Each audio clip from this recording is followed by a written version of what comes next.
ये मुद्दे उठाने में, समस्याएं उठाने में, जन सरोकार की बात उठाने में संदीप कोटड़ा कहीं नहीं दिखे, अब एकदम से प्रकट हुए हैं। मैं मीडिया में वो इंसान नहीं हूँ कि जो मैं नाम के लिए काम करता हूँ। कहीं ऐसा तो नहीं कि थोड़े दिन के प्रचार के बाद आप बैठ जाएं? संदीप कोटड़ा की जो जुबान है वो पत्थर पे लगी है। 19-18 का तो मेरे पता नहीं, मैं तो अपना बता सकता हूँ।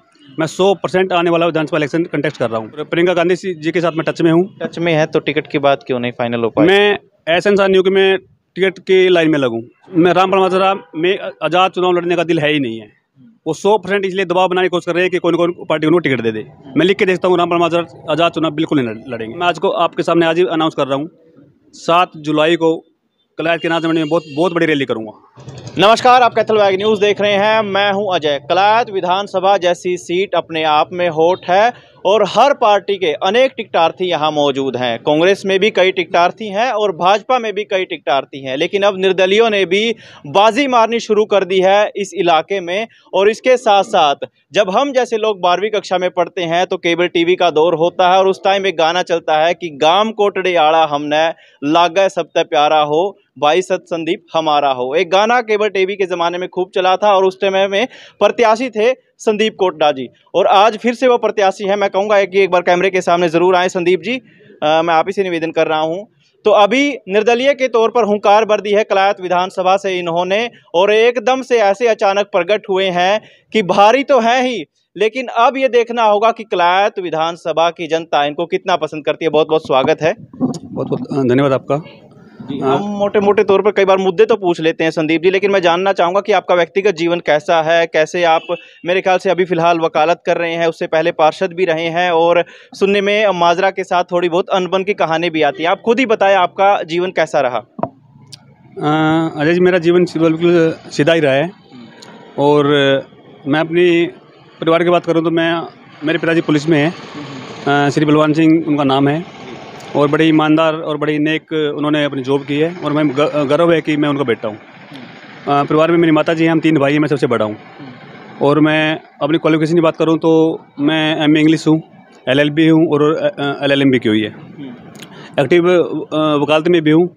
5 दिन प्रैक्टिस करता हूँ यहाँ पे कैथल डिस्ट्रिक्ट कोर्ट में, 2 दिन करता हूँ मैं हाई कोर्ट चंडीगढ़ में। और जहाँ तक आपने बात बोली कि आप किस रामपाल माजरा के साथ अनबन रहती है, अनबन ऐसी कोई बात नहीं है। वो हमारे सम्मानित हैं, माननीय हैं हमारे, मैं उनका बड़ा सम्मान करता हूँ। चलो वो बात अलग है कि राजनीति में हमारी विचारधारा अलग है, लेकिन मैं उनका दिल से मान सम्मान करता हूँ और हमेशा करता रहूँगा। अभी राजनीति में आने की, कलायत विधानसभा चुनाव लड़ने की कैसी सोची आपने? मैंने ये अभी नहीं सोची है। मैं 2004 से ही एक्टिव पॉलिटिक्स में हूँ। 2004 से ही मैंने सपना एक ही देखा है, जैसे अर्जुन जी का मछली की आँख पर निशाना था, मेरा जनसेवा ही मेरा निशान है, जनसेवा ही मेरा मकसद है। उसी राह में 2004 से चल रहा हूँ। तो अब 2024 चल रहा है, तो मेरे को इस फील्ड में 20 साल हो गए। तो जो भी मेरे से बन पाता है, मैं पहले भी समाज सेवा करता रहा हूँ, चाहे वो किसी भी लेवल पर, चाहे वो किसी भी अधिकारी का लेवल का हो या किसी पॉलिटिशियन का लेवल का हो। जो मेरे पास काम लेके आते हैं या मेरे को जो जनता या मेरे बुजुर्ग या मैं आता हैं या बहनें जो आदेश करते हैं, मैं उनका पूरा करने में मैं पूरी कोशिश करता हूँ, और परमात्मा की दया से मेरे काम हो भी जाते हैं। अब जैसे ही मैंने 20-25 दिन पहले मेरे 3-4 इंटरव्यू हो चुके हैं। अब जैसे पत्रकार साथियों ने इंटरव्यू लिए हैं, तो मैं उनका भी धन्यवाद करता हूँ जिन्होंने इंटरव्यू पहले लिए हैं, और आपका भी मैं स्वागत करता हूँ। उन इंटरव्यू में मैंने एक अनाउंसमेंट की थी कि मैं अपनी बहन बेटियों के लिए कलायत में जो दिक्कत आ रही है एजुकेशन को लेकर, उनको मैं पूरी करने की कोशिश करूँगा। और जहाँ तक मैं हल्के में घूमता रहता हूँ, तो बहन बेटियों ने मेरे को एक बात बताई थी कि हमें दिक्कत आती है आने जाने में। तो मैंने फील्ड में कई जगह मतलब इसमें काम किया है, पता किया है। तो मेरे को सबसे ज़्यादा दिक्कत आई थी कि जो कसाण से लेके और कलायत तक का जो रूट है, वहाँ पे बहन बेटियों के लिए आने जाने में दिक्कत थी। तो मैंने 20-25 दिन में पहले अनाउंसमेंट की थी कि 7 फरवरी से मैं अपनी बहन बेटियों के लिए निःशुल्क अपने शुल्क से मैं उनके लिए सेवाएँ जारी रखूँगा, मतलब कि करूँगा। चाहे वो बस लगाऊँ या गाड़ी लगाऊँ, वो अलग बात है। आज 7 फरवरी का ही दिन है, मतलब कोइंसिडेंटली, तो आज मैंने स्टार्ट कर भी दिया। जो मैंने बोला था वो मैंने स्टार्ट कर दिया है। उसका रूट आपको पता ही है, कसाण से बाड़ू, चौसाड़ा, रामगढ़ और कलायत।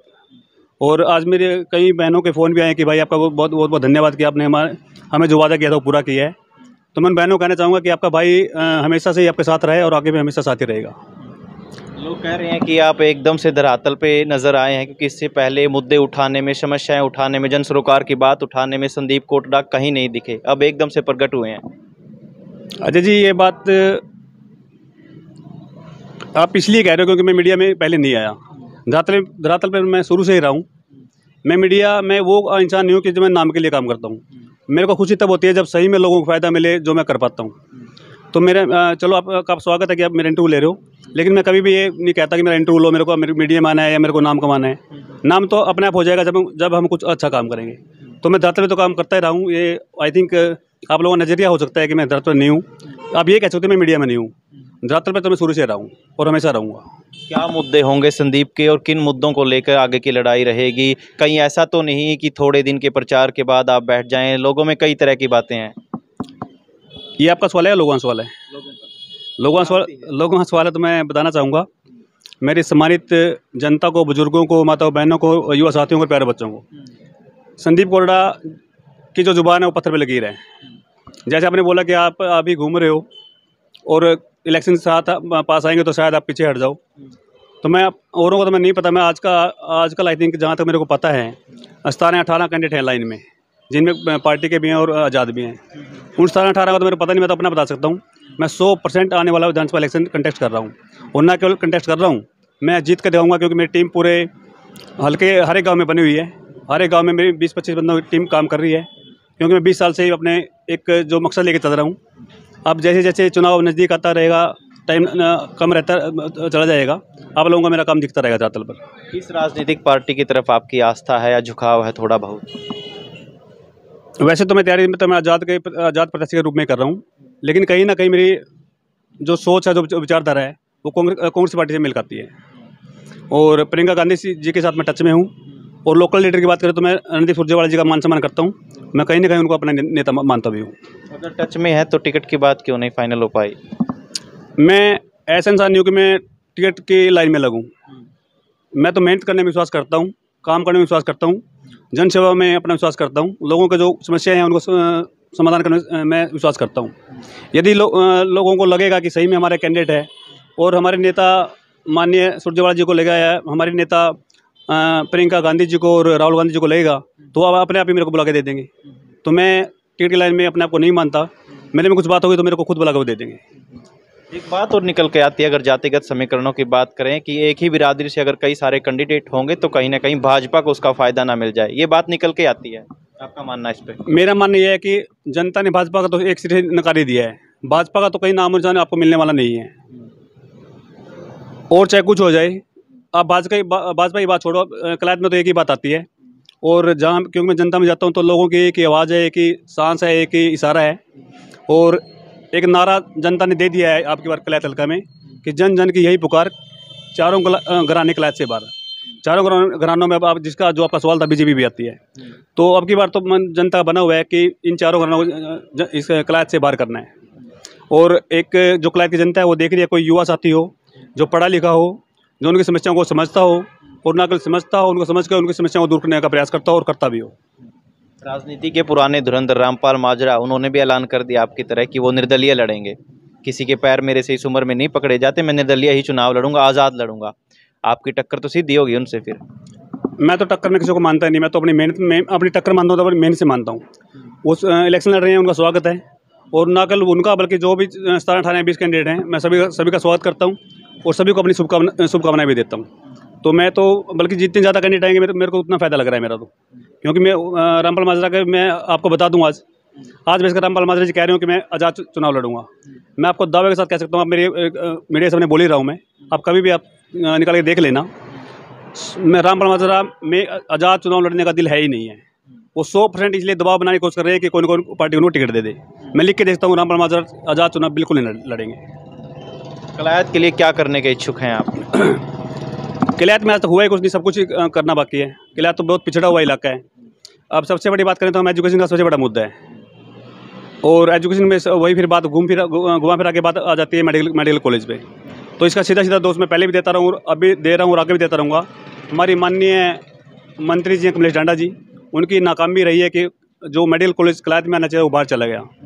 और जिसका फ़ायदा कलायत के नौजवान साथियों को, बहनों को और अपने भाइयों को मिलना चाहिए था, उस चीज़ से वो वंचित रह गई। उसके बाद बात आती है स्वास्थ्य की। स्वास्थ्य तो एजुकेशन से पहले है।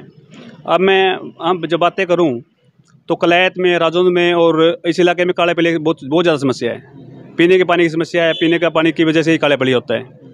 तो जब ये छोटी मोटी जो धरातली जो समस्या है उनको भी आज तक कमलेश ढांडा जी दूर नहीं कर पाई हैं, तो और तो बहुत बड़ी बातें हैं, तो और तो क्या करेंगे।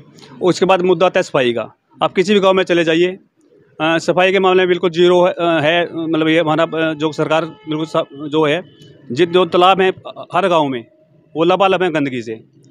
इतनी गंदगी है कि वहाँ पे मतलब बदबू आती है और उससे मतलब इतनी बीमारियाँ फैलती हैं पशुओं में भी और इंसानों में भी।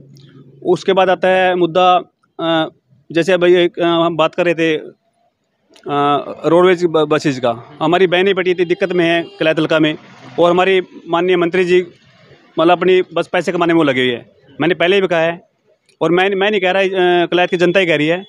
जो उनके युवराज उनका बेटा है तुषार ढांडा जी, उनको एक नाम दे दिया कलायत की जनता ने, the commission agent. The commission agent कहीं पे नाम वर्ड आता है तो सीधा लोगों के माइंड में एक तुषार ढांडा का नाम आता है। तो दोनों माता पुत्र दोनों ही पैसे कमाने में लगे हुए हैं। उनका कलायत की जनता से कोई सरोकार नहीं है। वो तो बेचारे बन के आए थे, बेचारे बन के 2 आंसू बहा के वोट ले गए। लेकिन अब जनता के सामने उनका असली चेहरा आ चुका है। अब की बार उनकी दाल गलने वाली नहीं है। और बीजेपी की तो न केवल हरियाणा प्रदेश से बल्कि पूरे देश से बाहर जाने वाली है। संदीप के पास ना तो कोई संगठित वोट बैंक है अभी से, ऐसा न ऐसी कोई संगठित पूंजी है, ठीक है, क्योंकि अब इलेक्शन हो गया है धनाढ़ लोगों का, ये माने या ना माने लेकिन सार्वभौमिक सच्चाई है।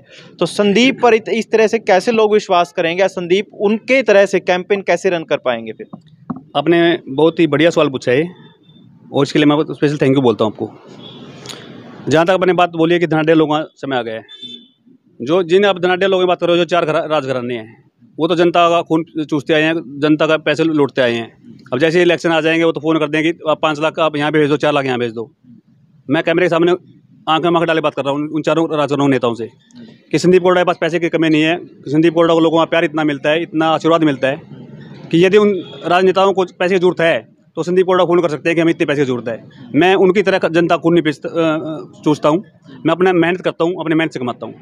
पैसे की कमी कहीं नहीं आएगी। मैं अपने ये नेताओं को भी कहना चाहता हूँ और कलायत की मेरी सम्मानित जनता को भी कहना चाहता हूँ, पैसे की तो कमी मेरे को दिक्कत है ही नहीं है। तो लड़ेंगे 100% लड़ेंगे, 100% लड़ेंगे, 100%। अगर कोई इसी तरह की कोई ऐसा समीकरण बनता है कि आपको बैठाने से किसी एक को फायदा होता है जो आपकी बिरादरी का हो, फिर आप ऐसे में क्या करेंगे? जिसको फायदा होता है वो कैंडिडेट संदीप कोरडा ही है। कोई बैठेगा तो संदीप कोरडा स्पोर्ट में बैठेगा, क्योंकि मैंने इतना काम कर लिया ऑलरेडी और वो धरातल पर मैंने किया हुआ है। अब वो पिक्चर में जैसे जैसे चुनाव आता रहेगा, मैंने पूरा इलेक्शन लिखा हुआ है कि कैसे हमने किस टाइम पे क्या करना है। तो वो कैंडिडेट संदीप कोरडा ही होगा जिसके फेयर में लोग बैठेंगे, क्योंकि सबसे मजबूत कैंडिडेट को जनता के सामने है और आगे और ज़्यादा मजबूत होगा तो आपके सामने खड़ा है संदीप कोरडा है। संदीप ने एक तरीके से कोई थियोरेटिकली सी लिख रखी है वो सारी चीज़ें जिनको आप प्रैक्टिकली इम्प्लीमेंट करेंगे। कुछ एक्सपेरिमेंट सा नहीं हो गया ये? अजय जी, मैं बता चुका हूँ आपको कि मैं 2004 से इस काम पे लगा हूँ। अब जिस काम पे आप 20 साल लगा दो तो आप पत्थर को सोना बना सकते हो, आप पत्थर में भी जान डाल सकते हो। आप 20 साल से मैं इतनी शिद्दत से काम कर रहा हूँ, तो आप अंदाज़ा लगा लो कि मैं किस लेवल पे जाकर काम कर रहा हूँ। एक सारा रोड मैंने तैयार किया हुआ है कि इस टाइम पे हमने क्या करना है, अब क्या करना है। अब फरवरी आ गया तो इसमें हमने क्या करना है। अब मैंने पहले से डिसाइड किया होगा कि 7 फरवरी से हमने ये चलाना है। अब मैं आज को आपके सामने आज ही अनाउंस कर रहा हूँ, 7 जुलाई को कलायत के नाज मंडी में बहुत बड़ी रैली करूँगा। आज ये अनाउंस कर रहा हूँ आपको, इतने दिन पहले सब कुछ प्लान किया होगा कि किस टाइम पे क्या करना है। चलिए, बहुत बहुत शुभकामनाएं आपको। Thank you so much. तो संदीप मेरे साथ थे और ऐलान भी किया है और भविष्य को देखकर बाकायदा एक एक चीज़ को नोट करके ये चलते हैं। लेकिन राजनीति में ये चीज़ें कितनी कामयाब होती हैं ये भविष्य के गर्भ में है। फिलहाल कैथल बैग न्यूज़ के साथ इतना ही।